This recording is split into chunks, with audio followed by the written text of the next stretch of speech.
हमें अब शांति चाहिए, सुकून चाहिए। एनसी, पीडीपी वगैरह वगैरह उनने खराबी। हम भी पत्थर मारते थे, मैं भी पत्थर मारता था, यहाँ एजेंट मिले हुए थे। ये आरोप लगाते हैं। बीजेपी की गवर्नमेंट के आने से यहाँ पे कुछ चीजें ठीक होगी।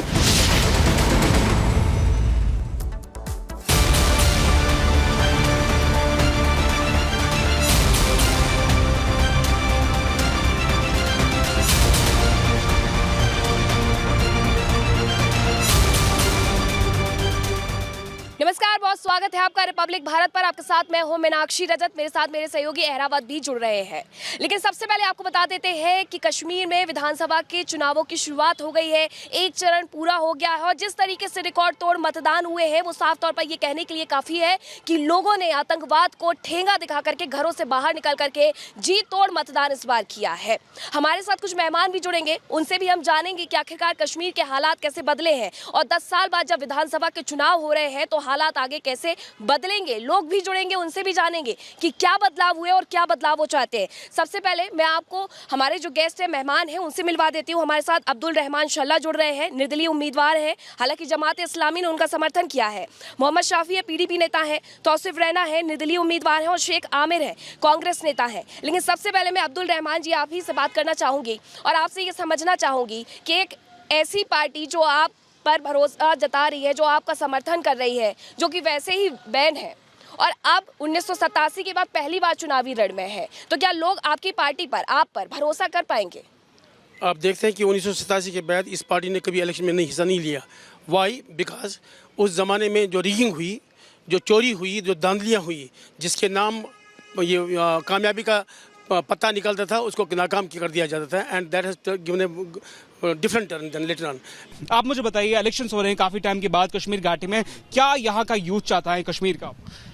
यहाँ का यूथ तो यही चाहता है कि यहाँ जितने भी रोज़गार है कश्मीर में, जितने भी यहाँ पे डेवलपमेंट पेंडिंग पड़ी है लास्ट 5-6 साल से, वो पूरी हो।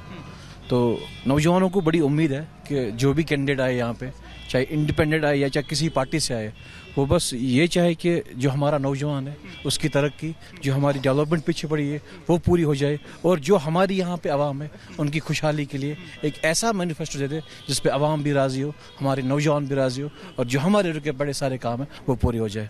हमारे साथ तौसीफ रैना भी जुड़े हुए हैं आप, क्योंकि निर्दलीय उम्मीदवार के साथ साथ एक युवा नेता भी है। ऐसे में युवाओं की आकांक्षाओं पर खरा उतरना बेहद ज़रूरी हो जाता है, क्या ये हो पाएगा? देखिए, हम पूरी उम्मीद लेके इलेक्शंस में उठे हैं। मैं यहाँ का नौजवान हूँ और नौजवानों के इश्यूज़ और उनके प्रॉब्लम समझता हूँ, और मेरी कोशिश रहेगी कि नौजवानों के साथ जो आज तक नाइंसाफ़ियाँ हुई है, जो हमें पीछे रखा गया, जो यहाँ पे नेपोटिज्म, कौन लोग थे जिन्होंने आपको पीछे रखा? जो यहाँ पे नेपोटिज्म और जो यहाँ पे करप्शन एक बड़ा मुद्दा है, जो कि अगर हम पास्ट में देखें, अगर अब कोई गवर्नमेंट नौकरी भी देखें, उसमें कहीं ना कहीं किसी न किसी पॉलिटिशियन का हाथ होता था। इन्होंने आज तक नौकरियां लगाई अपने रिश्तेदारों की, इनके घरों में जो काम करते हैं, जो आम नौजवान है, जो पढ़ा लिखा नौजवान है, जो एक गरीब तबके से आता था, वो बेरोज़गार और वो दर पदर भटक रहा है। अगर महबूबा मुफ्ती चाहती तो किसी और को भी वहाँ से टिकट दे सकती थी, उनकी बेटी ही क्यों, परंपरागत सीट पर एक खानदान ही क्यों? क्या इल्तिजा मुफ्ती को इलेक्शन लड़ने का कोई हक नहीं है? क्या वो कश्मीर की बेटी नहीं है? क्या वो इंडियन सिटीजन नहीं है? उसी का क्या, इंजीनियर रशीद का भाई आ रहा है इलेक्शन में, उसका बेटा कैंपेन कर रहा है, ये कोई ज़रूरी नहीं है। अगर यहाँ पर कोई, क्या कहा आपने? मैंने कहा उत्तराधिकारी जैसे होते, किससे कह रहे हैं आप? ओवरऑल बता रहा हूँ मैं। तो क्या ये यहाँ पर ट्रेंड बन गया है कि जो पार्टी है उनका परिवार ही आएगा? नहीं, कोई ज़रूरी नहीं है। ये बेसिकली ये शख्सी राज है। आज भी हमने देखा कि प्रधानमंत्री नरेंद्र मोदी जब श्रीनगर में मौजूद थे, उन्होंने कहा अभी कि 3 परिवार थे जिन्होंने लूटा खसोटा, और वही 3 परिवार फिर से है। तो क्या ये राजनीति परंपरागत तौर पर पारिवारिक ही चलती रहेगी? पारिवारिक तरक्की की बात हुई, अभी कोई नौजवान कह रहा था कि तरक्की नहीं हुई, हम तरक्की चाहते हैं। मैं भी उनकी बात से एग्री करता हूँ, बिल्कुल तरक्की नहीं हुई। आप देख सकते हैं पिछले 10 साल में जम्मू कश्मीर की क्या हालत हुई है। पिछले 10 साल में मोदी सरकार ने, भारतीय जनता पार्टी ने जम्मू कश्मीर के शिनाख्त को, यहाँ की आइडेंटिटी को, हमारे हुकूक को, हमारे राइट्स को किस तरीके से पामाल किया है। ये डेमोक्रेसी है। डेमोक्रेसी में जिसको जो लड़ना चाहता है वो इलेक्शन लड़ेगा। अवाम अगर उनके साथ है, आप आज फिर से वही बात दोहरा रहे हैं कि यहाँ पे क्या हुआ। लोकसभा में भी आप कह रहे थे कि यहाँ पर जो है कांग्रेस ने कुछ नहीं किया, पिछले 70 साल कुछ नहीं किया, तो 3 सीटें कहाँ गई उनकी? क्या उनको मिली? कश्मीर में उनका खाता खुला? उनके कैंडिडेट 17 कैंडिडेट्स मैदान में नहीं है। बारामूला में जिस सरजमीन पे बैठे हैं आप, मेरा इंटरव्यू कर रहे हैं, उनका भारतीय जनता पार्टी का कैंडिडेट कहाँ पर है? भाग गए। हम देख रहे हैं इस इलेक्शन में कुछ नए चेहरे भी सामने आए हैं, चाहे इंडिपेंडेंट कैंडिडेट्स की बात करें या कुछ ऐसे भी हैं जो जमात बैकवर्ड कैंडिडेट्स है। क्या ये खानदानी राज को खत्म करने के लिए सामने आए हैं या और कुछ है? नहीं, चलो इलेक्शन लड़ने का, चुनाव लड़ने का हक हर किसी को है, लेकिन यार 90 साल के भी अभी भी कुर्सी ढूंढ रहे हैं, अभी भी वो कुर्सी के पीछे पड़े हैं। आज एक पार्टी में होते हैं, कल दूसरी पार्टी में होते हैं, कितने दल बदलू आ गए हैं। बस बहुत हो गया, now we are fed up. हम इनसे बहुत दुखी हैं। किसी नौजवान चेहरे को आगे लाएंगे, जो अच्छा हो, काम करने वाला हो, उसको आगे लाएंगे। अब इन पॉलिटिक्स पार्टियों से हम कहते हैं हमें बख्शो। आपको लगता है कि 370 और 35 ये हटने के बाद यहाँ पर विकास हुआ है या नहीं हुआ है, सिर्फ किताबी योजनाएं रही हैं? ये किताबी योजनाएं लग रही हैं, क्योंकि कुछ ग्राउंड पर नहीं दिखाई देता। हुआ है थोड़ा सा, अब रुपये एक ऐसी बात है कि 100% 2.02 हो जाए तो क्या हो गया, वो विकास तो नहीं होता है। जैसे कि श्रीनगर से जम्मू जाने में एक वक्त था 12-13 घंटे लगते थे, अब 5-6 घंटे लगते हैं, ज़्यादा कुछ नहीं हुआ है। स्कूल पहले हफ्ते में 2 बार खुलते थे, अब हफ्ते में 6 बार खुलते हैं, 7 बार खुलते हैं। पहले लाल चौक पर आप खड़े नहीं हो सकते थे, अब लाल चौक पर किसी भी तरीके की पत्थरबाजी नहीं होती है। मैडम ऐसा नहीं है, पहले भी हम जाते थे, चलते लाल चौक में, मगर कुछ ऐसे अफसर थे जो करते थे, उनको आज भी हम टारगेट करते हैं। अभी बंदे अच्छे नहीं हैं तो लोग उनसे तंग आ गए हैं, गवर्नमेंट तंग है। लेकिन आप भी जरा ये बताइएगा कि आपको कोई बदलाव नजर आते हैं या नहीं? आपको यहाँ पर आतंकी घटनाओं में कोई कमी नजर आती है या नहीं? देखिए, बदलाव की बात जहां हम करेंगे वहां मैं सीधे तौर पर बताऊंगा, खुददार मेरे शहर का फाकों से मर गया, राशन जो आ रहा था अफसर के घर गया, चढ़ती रही मज़ार पे चादर तो बेशुमार, बाहर जो एक फकीर था सर्दी से मर गया।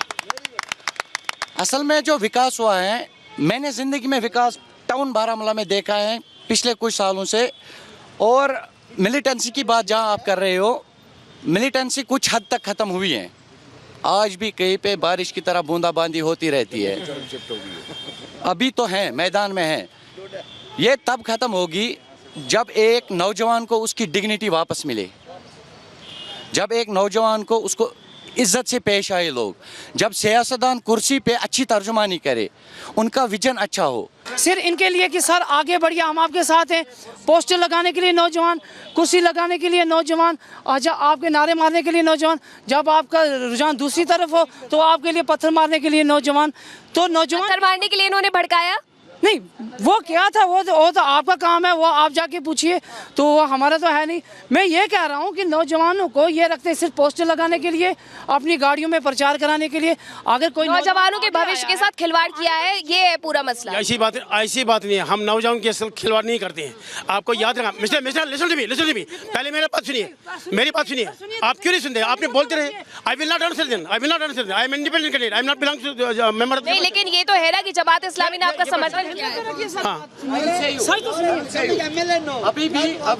अभी भी नौजवान जेलों में 91,678। It is because of you. Listen. Still in jail 3,000, arrested 23,690. It is because of जो जमात इस्लामी है। It is because of, हम भी पत्थर मारते थे, मैं भी पत्थर मारता था, पीछे से डिक्टेटरशिप हो रही। कौन कहता था पत्थर मारने के लिए? डिक्टेटरशिप हो रही थी। असल कहता कौन था? हुई पाकिस्तान का पॉलिटिकल उसमें हाथ नहीं था। यहाँ एजेंट मिले हुए थे इस जमात इस्लामी के साथ।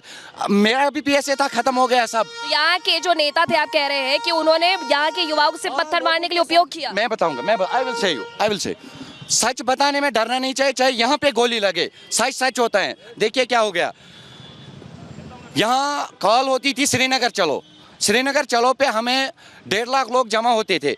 ये लोगों के सामने बड़े होकर पेश हो रहे थे। आज ये बागड़ बिल्ली की तरह इलेक्शन में आ गए हैं। शर्म आनी चाहिए। पहले खून के धब्बे इनके हाथों पे लगे हुए हैं। इनको पहले वहाँ से जेलों से बंदे निकालने थे, जिनकी आंखें चली गई उनको आंखें लगाने थे। यहाँ कौन करेगा वो?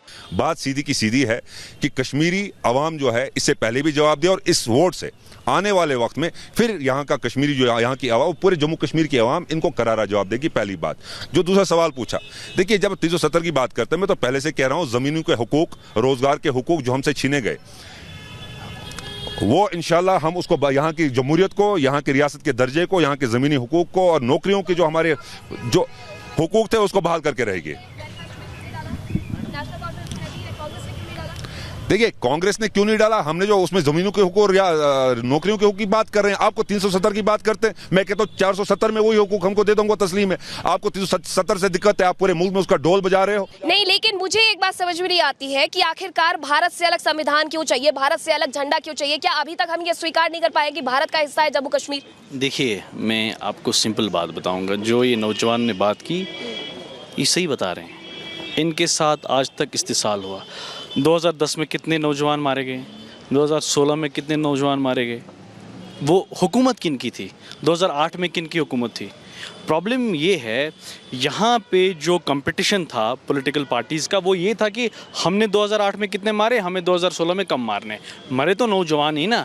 अब अगर कोई आम नौजवान किसी आम घर से आता है तो उसको ये टैग लगाते हैं, ये बड़ी अफसोस की बात है। कि जान छीने, लिबर्टी छीन ले, लिबर्टी छीन ले, ये बैठे हुए हैं, ये यहाँ बैठ नहीं सकते थे, क्या बात? किस बैठने की बात करते हैं आप? कौन से बैठने की बात करते हो आप?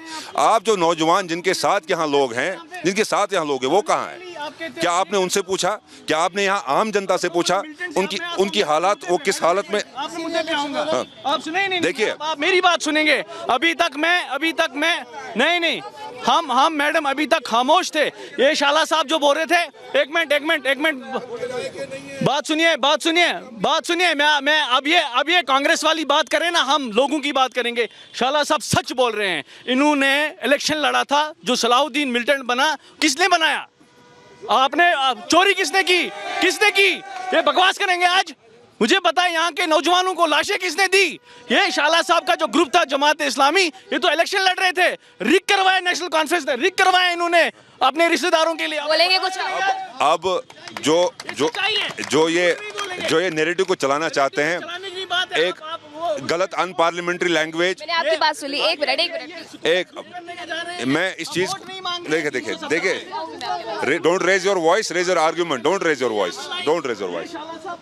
देखिए इनके अपने बिठाए हुए लोग, ठीक है, मैं लोगों से भी बात करूंगी, आप प्लीज बैठे। नहीं देखिए इनने अपने लोग बिठा के रखे हुए हैं, ये बात नहीं करने देंगे, ये बात करें। कल के लोग, आधे लोग कभी आप उनको बीजेपी का कह रहे हैं, कभी आप इंडिपेंडेंट वाला कह रहे हैं। क्या यहाँ पर स्कूल खुलना, क्या यहाँ पर आतंकवादी घटनाओं का कम होना, क्या यहाँ पर पत्थरबाजी नहीं होना, ये सब कुछ आप लोगों को चाहिए था या नहीं चाहिए था? मैम ये चीज़ ठीक हो गया, स्कूल खुले, दुकानें खुले, ये सब ठीक हो गया, मगर जो होना था वो नहीं हो गया।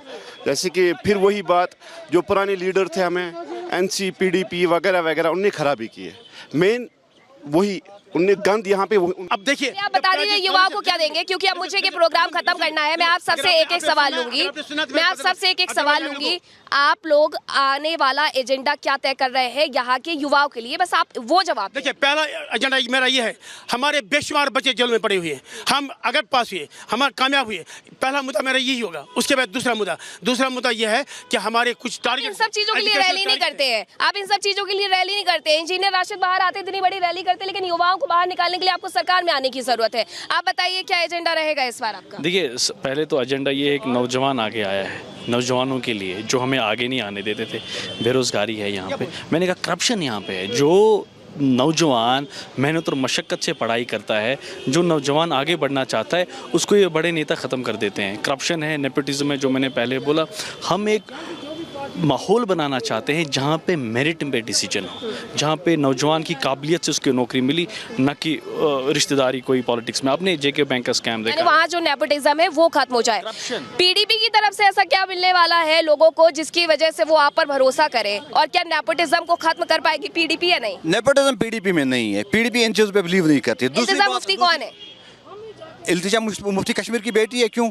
आपको महबूबा मुफ्ती की भी तो बेटी है, हमको क्या दिक्कत होगी? वो किसी की भी बेटी हो। हम कश्मीरी को उससे दिक्कत नहीं है, तो आपको क्या दिक्कत होने लगी उससे? सर ने कहा हमारे भाई को अनपढ़। ये अनपढ़ बनाने वाले कौन है? इंटरनेट बंद रखा तो अनपढ़ नहीं बनेंगे, क्या बनेंगे? भारतीय जनता पार्टी को लखनपुर के बात एड्रेस ही नहीं पता था। जम्मू कश्मीर का आते थे, गुलमर्ग आते थे, जिसको बर्बाद पीडीपी ने किया। आते थे। हमें अब शांति चाहिए, सुकून चाहिए। एनसी पीडीपी वगैरह वगैरह, उनने खराबी। हम भी पत्थर मारते थे, मैं भी पत्थर मारता था, यहाँ एजेंट मिले हुए थे। ये आरोप लगाते हैं। बीजेपी की गवर्नमेंट के आने से यहाँ पे कुछ चीज़ें ठीक होगी।